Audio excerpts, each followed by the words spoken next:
Right, we have our panelists already in studio. Remember, this morning we're discussing leadership and national values and principles. We've seen, of course, also NASA has mentioned and announced their flag bearer and also the running mate as well. We have with us this morning Dr. Vincent Ogutu.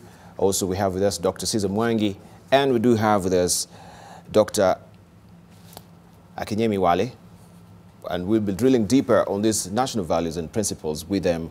But I want to hear and also pick their brains on what they thought about yesterday's unveiling of the running mate and the presidential flag bearer of NASA. Let's begin with you, Dr. Vincent Ogutu. I think this is a demonstration of how democracy works. So you have a set of coalitions. No single person can get everything. But then we've got history to look at in Kenya as well, where you have MOUs and where's your MOUs. mic? Let me just bite in a bit. Let's just continue with Dr. Caesar because I think your mic has fallen, right? It sounds very hollow. So let's hear from Dr. Caesar as I try and fix your mic. Yeah, well, yesterday's unveiling of who is going to take the coalition presidential flag bearer was a huge razzmatazz. And I guess everyone was waiting in anticipation. And somehow we have the same team that was there 5 years ago. So no surprises there. The main thing that we need to be aware of course, is the question of what is the intent of taking power. And I think somehow voters are becoming more and more aware. So it doesn't matter that you now have a lot of razzmatazz. It is fortunate, it seems, that voters are seemingly becoming more aware that there are certain issues that need to be addressed, and perhaps the excitement is will not be the main thing in the coming elections, but there'll be a bit more discernment in the voting patterns. Discernment in the voting patterns, looking at what is happening right now, especially the primaries. Exactly. It seems the incumbents are not really coming back. Exactly. So despite that razzmatazz and the unveiling and the excitement and a lot of emotion, there might be a bit of a wave now of a bit more of carefully considered decision making at the ballot. So let's wait and see. But though unfortunately, what I always say, unfortunately, we are still a country that focuses on tribal arithmetic. And as much as we have 5 people there, there's a whole arithmetic around tribal numbers that were being brought to the table so that we can bargain for positions. And that is also very clear, unfortunately. The issue of you will take this, you will take that, you will take that. It's like a cake we always divide. Instead of thinking of how can we bake the cake to be much bigger for everybody, we always think about what is it for you if you join us. And that is, I think, very narrow thinking, which actually limits this country. Right, and we have a rejoinder from the president saying, of course, this is just jobs for the boys. Yeah, right? That kind of mentality. In terms of dynamics of the constitution right now, you know, if we had to create these jobs, we have to go for a referendum, which is a very heavy and a very expensive exercise as well, Dr. Vincent. Well, I was just saying earlier that I'm always fascinated by how democracy is growing in Kenya, the different ways in which we're navigating that journey. And this just reminds me of the time when we had the coalition with Kibaki. And there was that MOU, and of course at first everyone wanted to be president, but then they reached some sort of compromise, and then they signed, and they didn't really sign anything, but they agreed on some MOU. And then later on that MOU just, you know, fell through the cracks. So I'm going to be watching this very keenly to see what happens, to see whether they honor the different agreements that they made among themselves. That's if they win. All right, Dr. Wale. I look at the primaries generally. There was a report I read in a particular place. There was a teacher that won the ticket to run as MCA. In another place, there was a guard.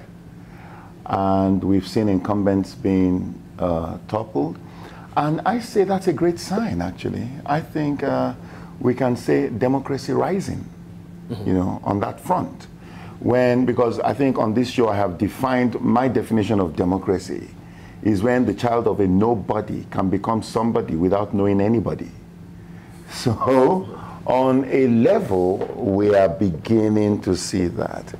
But I'm still concerned about this,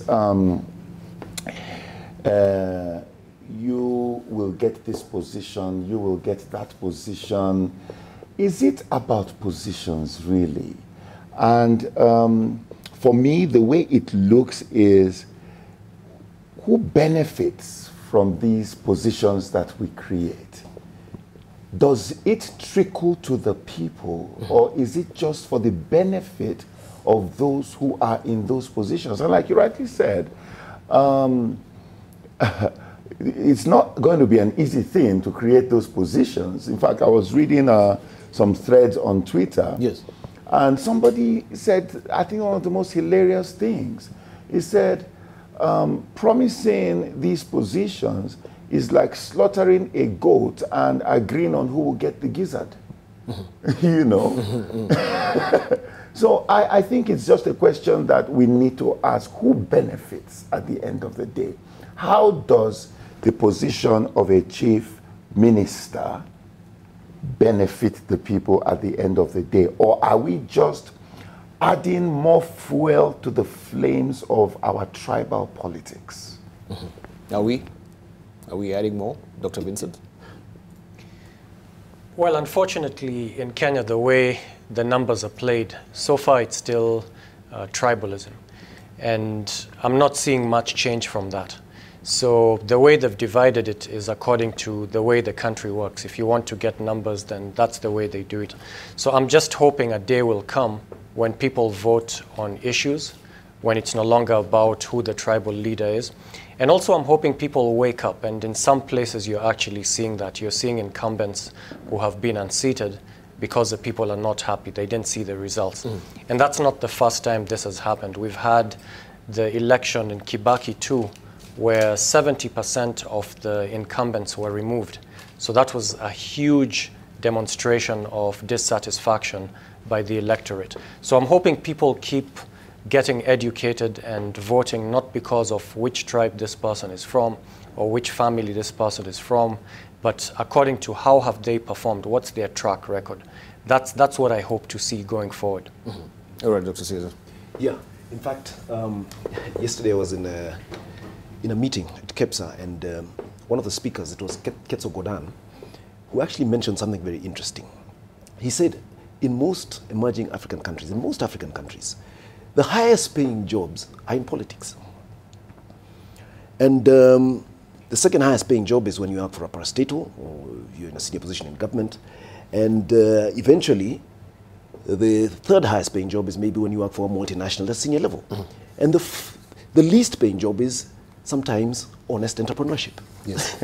It's very tragic in this country that this is the situation that we're facing. And perhaps when we start saying we're going to give you jobs, political jobs, it seems are very well paying because they have room for opportunity to make large deals and opportunities to make wealth for individuals. And I think, unfortunately, this is what drives many of these promises, to give you a job if you support me. And it seems this is being entrenched, and it appeals to individuals who actually want to make large amounts of money. But because they belong to tribes, the tribe sees this as one of our own who is in a good position, and some of that wealth that he will create, he will get, will trickle down to us. So there'll be some crumbs that will fall off the table, and some people will benefit on the side. And that's how people garner those tribal kind of emotions and that kind of excitement when one of our own is elevated to a position of deputy premier, whatever you want to call it, as we've been told that there are various positions that have been created for some of these principles. And this is a really unfortunate trend, because we should be focusing on competence and service. Understand? And that is the ideal. And people say it is impossible in Africa to do that, but we need to focus on what is right. But we keep on focusing on what is convenient and what will take us to the next level, not how we'll get there. How we'll get there does not matter.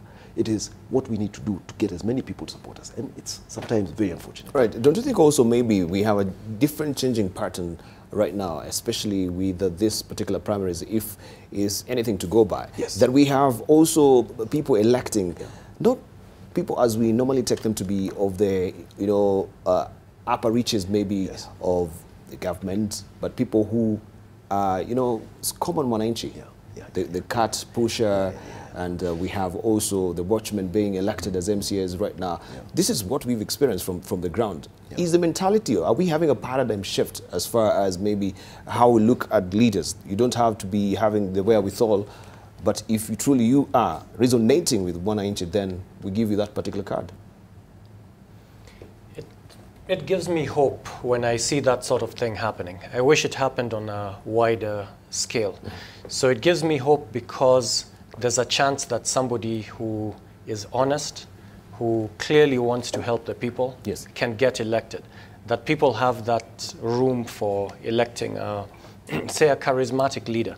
Because at the moment, the narrative is that you need a lot of money to enter politics, and that's the only way people will vote you in. But yet, there are some people who are proving that it doesn't work like that necessarily, that you can just be a good, dependable, competent person, and people vote you on that ticket. So I want to study that magic, to see who are these people who did that. How can we spread that sort of culture all over Kenya? Because in other parts of Kenya, it's the other way around. It's about how much money will this person give me? My vote can be bought. So why is it that some Kenyans have already reached that level and others haven't? This is something we need to study in order to spread that culture. All right, Dr. Wale. I agree with what was being said, that, you know, it's very exciting to see that cart pusher. It's exciting to see that watchman. You know, it's very exciting. And once people begin, you know, if you don't know what is possible, you will settle for what is available. Once people begin to see that this is possible, then I tell you what will happen. The primaries have shown it, that it's possible. I believe the general elections will confirm it, because we'll see more major upsets. Yes.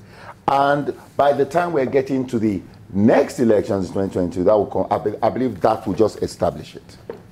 Yes. I believe we're moving in the right direction. We're moving in the right direction. I'm optimistic. All right, and this morning, of course, we're turning our focus also on national values as well. And if we're seeing the incumbents going, a lot of them, especially the governors, have been embroiled in corruption, so to speak, or allegations of corruption, so to speak. Do you think maybe when we're coming to 2017 general election, and we have leaders maybe who are cut pushers and leaders who are watchmen, because people say if we come to leadership with this scarcity mentality, these are the people who tend to plunder a lot when they're given those positions, because they are not used, you know, to having so much money pass through their hands. It's not necessarily true. I don't think so. You can actually have somebody who's honest, who is not very wealthy, coming forward and not turning into a thief. It can happen. You can have that sort of thing. We've seen it in other countries. It's not as though Obama, for instance, was a wealthy person. In his case, in fact, a lot of the money came from just ordinary people who said, we see an ordinary person coming in and we're going to put down our money to help this person. And we see Tanzania, again, Magufuli. And in fact, the ticket he came in on was precisely, I'm not beholden to anyone. I'm independent, and I'm not going to need to pay back people. He actually was voted because of his integrity. So this sort of thing that happens just across the border from us can happen here as well. And I'm encouraged by what's happening in the primaries. What I'd love for Kenyans to do is to carry that into the actual election, to actually vote the people they think are honest and are going to do the job. Not to just say, well, if they're rich, then they won't steal. I mean, we've seen that logic, and we've seen what's happened, and that logic doesn't work. We've seen that those who have might not necessarily not steal. So we shouldn't just fall for that. And I've even seen some messages being put out in the media. With fake news, I really can't tell. It's not really the social media, I mean, where you get someone saying, I will defeat this poor person who has nothing because I'm so rich. Well, what sort of logic is that? We really shouldn't fall for that. We should give anyone we think is honest a chance. And I believe what we really need are honest people. It's not even necessarily the most educated people. At this point, we just need an honest person who will not steal from us, who will take advice from a good team, and who will move things forward. It's really, for me, the honesty is like almost the first thing we need to see right now when we are voting people in. Dr. Caesar. Yeah. You know, you mentioned a word which is, has been mentioned in the past many times, the issue of scarcity mentality. And I think that is the critical issue. There are people who don't have too much, and they can even be referred to as poor by people who look at them and view them. but they don't have a scarcity mentality. They have an abundance mentality. Now, those are the kind of people we're looking for, because those are the people, and they're there.